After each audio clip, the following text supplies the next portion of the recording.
Hey, what's up everybody? Welcome back to the channel. In today's video, boom!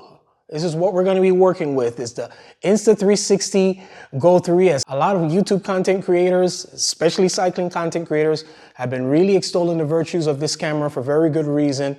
It's not that I'm jumping on a bandwagon, but I have something to share with you as well. I first got introduced to the Insta360 Go by a friend of mine, Abel, who handed one to me after a group ride along with one of these, the keychain pendant, and he said, try this camera because you won't have to use the chesty strap to be able to capture, you know, the shot, the arms popping on the bars with the cyclist in the background for reference, that's a shot that every cyclist loves to capture on their cycling footage. And I was very excited about it, especially as we talked about the potential for high quality footage. And the Go was great because of its size and, like you said, the dynamicism of how you mounted it, but it had one shortcoming. It had that weird start sequence where it was like press and hold, or double press, wait for a vibration confirmation. You really didn't know whether or not you were capturing the footage or not. And there are a few instances where I thought I had a great shot only to get home and find out I got blank. I had nothing. So when I had heard about the future iterations that they had solved that problem with a shutter button at one press on, one press off, I was very excited to give it a try. So when Insta360 contacted me, they had already offered to send out the X4 for me to demo on the channel. And when asked what other camera I'd like to have alongside with that, it was, please send out the Go3s. So today we're gonna unbox, we're gonna set up, we're gonna go over some of the accessories to help you get that really awesome immersive cycling experience shot, as opposed to just, you know, the static legs and butt. All right, let's go. What's in the box? I've come to realize Insta is really good at packaging. In the sub carton, we have the typical charging cable. It's USB-C to USB-C. And in the flip side of the carton are some decals, the manuals, and safety documentation. Looking at the camera itself, which sits in a pod with a very convenient touchscreen. Camera settings are accessed here. The screen also flips up for monitoring the shot while vlogging. Next is this very tacky stick pad for mounting the Go3s on different surfaces using the quick release mount or anything that will take a quarter screw. Then there's a quick release mount itself, which is integral to diversifying your on-the-bike shots. Next, the magnetic pendant with its adjustable magnetic clip-on mount are also key players. I'll share how I use a magnetic pendant and a quick release mount to help capture some interesting, or, you know, to capture that immersive on-the-bike shot, but also some ideas on how to stretch out the battery life. There are so many great mounting options for the Go3s, due in large part to its magnetic interface. I mean, you can really get creative with how and where you decide you're going to place this camera.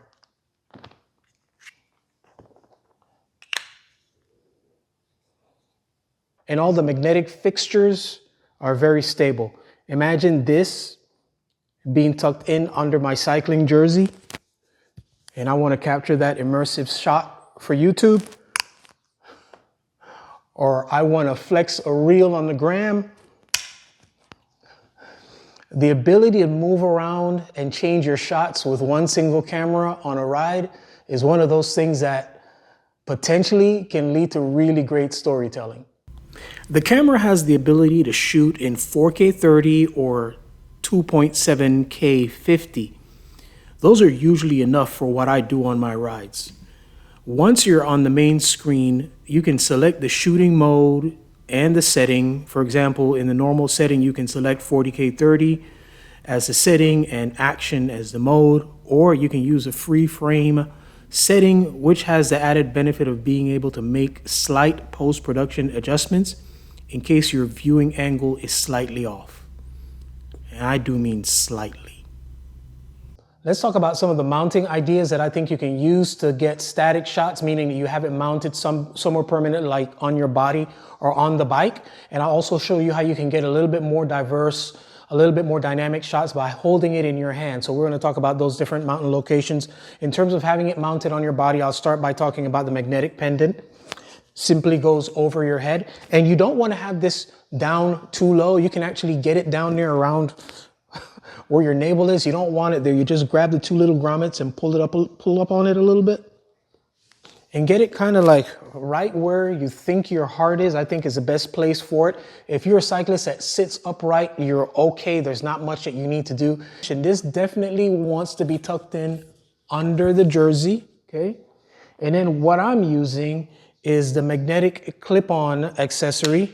I place the camera in here, and then what this does, it gives me the ability to change the tilt because my position on the bike is very aggressive, so that I'm not just capturing top tube handlebar and half of people's legs.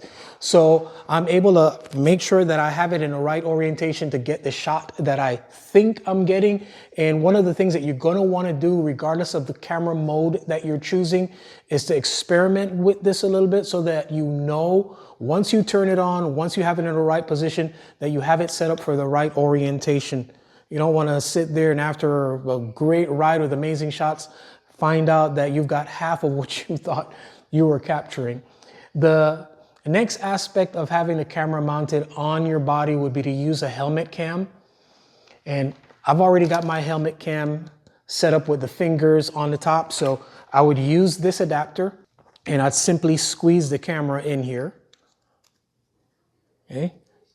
And then once I place this between the fingers, just use the secure screw-in system to tighten it up. It stays in place and it helps you to get that amazing capture from the head cam view. Next, let's talk about being a little bit more dynamic with your shot, maybe doing a little bit of vlogging, and that's by having it in your hand. So what I'm gonna do is I'm gonna place the camera back inside of the action pod. I'm gonna grab the magnetic attachment, place that in there, and I hit the camera go, and I can either do a little bit of commentary, I can flip it around, capture some different things that are going on that I want to capture, maybe some of the cyclists that are with me, see what's going on in the front of the group, see what's going on in the back of the group. And I emphasize that whenever you do that kind of stuff, make sure that you're under control with the bike and that you're doing this safely. The other thing that you can do is grab a selfie stick. It's one of the things that I love about this, and you can extend the range. So maybe now you're not just capturing yourself, but maybe some more scenery and some of the people who are around you. And you can actually in this mode now, capture some of the things that are going on around you in a more dynamic fashion. So those are on my body using a chest cam and helmet cam mount. And then on my hand, or in my hand, using the magnetic mount and either with or without a selfie stick. One of the neat things about bringing the pod along on a ride is its ability to help me capture different viewpoints, but also be able to prolong the battery life. So let's say I'm riding along, I'm using a magnetic pendant, chesty view, and I understand I've got about 30 minutes of runtime when this is freestanding, so I'm being judicious, on, off, on, off. Once I've captured certain aspects of the ride that I want to capture, I can simply pop the camera back into the pod, to either charge it or to be able to attach it and be able to capture some different shots, you know, traditional, legs and butt, static as that may be. It helps me to tell a story, right? So once that's run that way for a while, I can detach it, either place this someplace else or just go back to magnetic pendant and chesty strap. So that's one of the things that I really like about this is diversity of positions in storytelling, but also ways for me to be able to prolong the battery life. Another great way to attach the Go3s to the handlebar mount is to simply pop it in to the horizontal vertical mount that I showed earlier, attach it to the bike. You're going to get a very good capture doing it that way. Next thing I wanted to talk about was audio. And one of the things that they sent out was these earmuffs. It's kind of cute. It looks like my Go3s has like its own little goatee, but they work great. So I'm going to run a video of part of a ride that I did so you can hear the distinction between the ambient sound, which is what we really want to capture on the bike, but I also want you to see how crisp the audio comes out on this.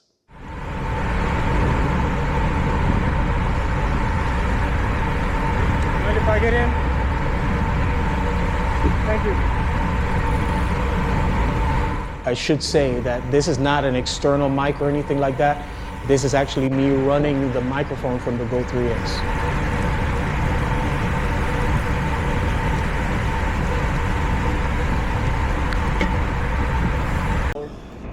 if you get a flat, please make sure to have all the necessary tools to repair that flat. Today I'm down in Miami with the crew from Bike Tech. So the scenery through the beaches and the causeway are going to be really nice. I'll try to film that. Park and Lily and Tracy back there.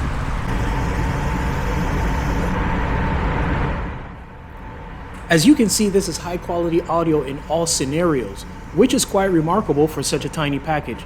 Now, regarding the tech specs and all the nerd details, please check out their website, which I will link to, where you can find out about flow state stabilization, the 2.2-inch touchscreen functions, using the Action Pod as a remote preview screen. There's a cute picture of a guy who attaches a camera to his cat, and I guess the cat runs around. That might be interesting. Shooting in 4K, all that tech wizardry is on there. I will have an affiliate code that you can use to receive a discount on the Insta website. I will link those details in the top of the description. All right, listen, please watch for an upcoming video where I'm going to be taking the X4, attaching it somewhere on a bike, and I'm going to film a ride in tandem with the Go3s. This will be attached somewhere on my body, maybe do a little bit of hand holding and things like that. And then in post-production, I'll try to knit together a story where I give that immersive experience, audio, visual stimulation of what it's like to be on a fast or a spicy group ride. I'm really looking forward to bringing that experience to the channel. So that's it for today's video. All of the information has been provided. I really appreciate everybody continuing to support this channel by watching these videos, by liking, commenting, and subscribing to the channel. And as always, our aim here is to inform, instruct, inspire. Be blessed.